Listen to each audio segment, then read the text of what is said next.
Selanjutnya, karena acara ini berkaitan dengan metodologi, ini sangat penting. Sebagaimana saya sampaikan di awal tadi, bahwasanya melakukan sesuatu dengan tanpa metode, ini kita bisa salah sasaran. Jadi metode apalagi di dalam melakukan penulisan, ini sangat urgen, sangat penting.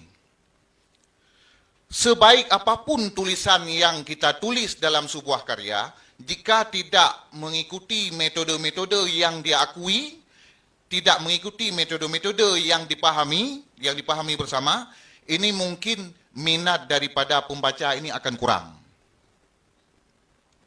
Saya ingin memberikan satu contoh, bukan perbandingan ya, bukan tujuan juga untuk merendahkan. Saya ingin menyampaikan sebuah fakta sejarah.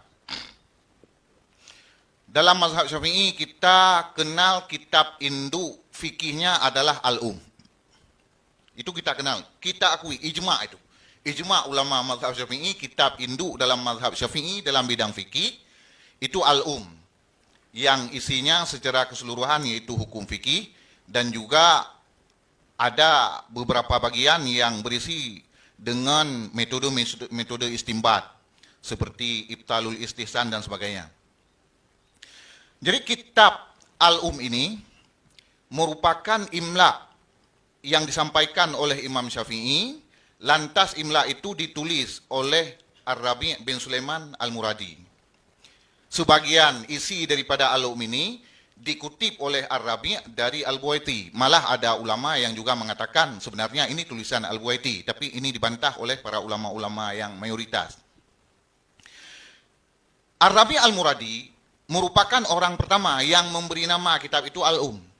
Dia mengisyaratkan bahwa kitab ini adalah induk dalam mazhab Syafi'i. Tetapi Ar-Rabi' Al-Muradi dalam menulis kitab Al-Um ini tidak membuat sistematika penulisan yang runtut sebagaimana kita lihat dalam Al-Um yang tercetak sekarang. Jadi kalau kita kenal dalam bab fikih itu, pertama sekali kita kitabus salah umpamanya, fikih ibadah, kemudian fikih muamalah, fikih munakahat, dan seterusnya, jinayat dan seterusnya. Jadi ada bagian dan ada rubuk-rubuknya. Ya.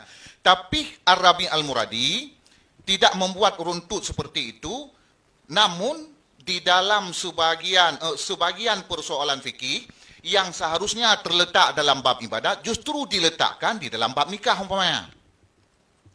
Jadi permasalahannya apa? Permasalahannya ketika para ulama Syafi'iyah membaca kitab Al-Um karena itu rujukan utama, jika tidak membaca secara utuh, bisa saja pendapat Imam Syafi'i yang ditemukan di dalam bab salat, ada pendapat lain yang berbeda di dalam bab nikah tentang masalah tersebut. Ini menjadi sebuah kesulitan.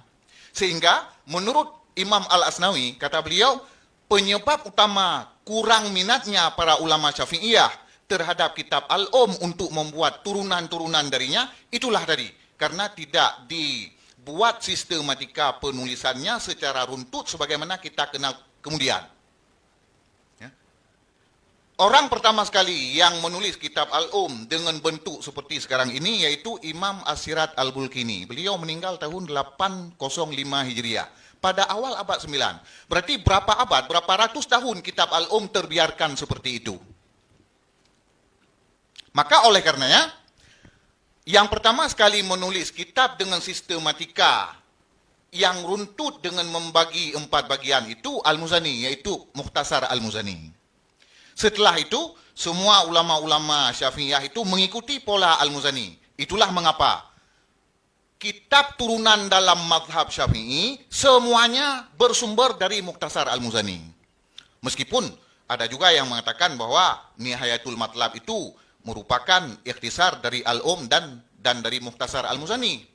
Tetapi Imam Haramain sendiri menulis dalam khutbah Nihayatul Matlab bahwa beliau menjelaskan penjelasan Al-Muzani di situ.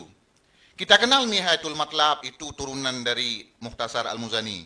Al-Hawi Kabir karya Al-Muwardi turunan dari dari Mukhtasar Al-Muzani dan banyak lagi. Sedangkan kitab Al-Um bukan tidak dijadikan rujukan, dia rujukan utama, tetapi tidak dibuat turunan, tidak dibuat ikhtisar, tidak dibuat syarah, tidak dibuat ta'liq, tidak dibuat hasyiah dan sebagainya.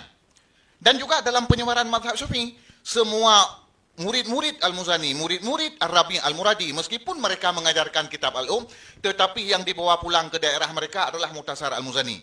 Al-Anmati umpamanya, belajar pada Al-Muzani, beliau pulang ke Iraq bawa Mukhtasar Al-Muzani. Sehingga Mukhtasar Al-Muzani saat itu tersebar ke seluruh dunia Islam, sampai nilainya luar biasa. Sampai di mana nilainya? Kalau kita umpamanya, tadi ada orang teman-teman kita menikah, malam pertama pulang ke rumah mempelai perempuan umpamanya, apa hadiah yang dikasih oleh mempelai perempuan?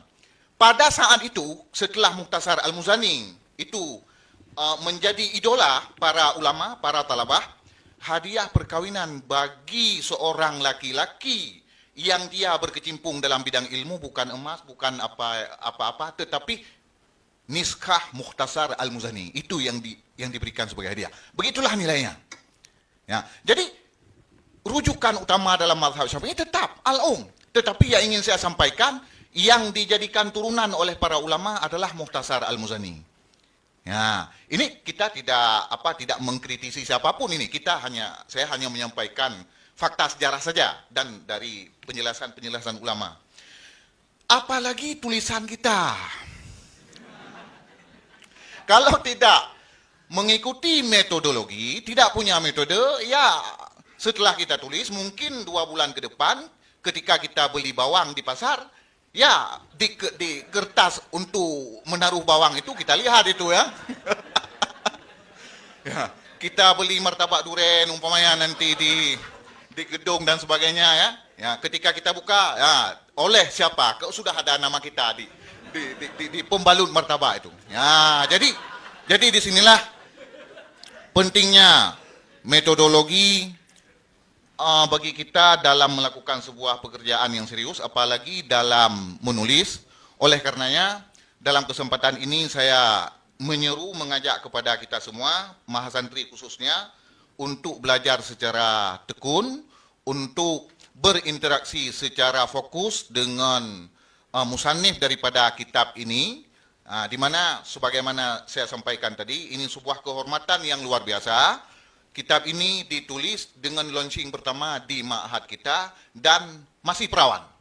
Ya, demikian yang perlu saya sampaikan sebagai sedikit motivasi bagi adik-adik semuanya. Hadanallah wa iyyakum ajmain, wallahul muwaffiq ila aqwamit thariq. Assalamualaikum warahmatullahi wabarakatuh.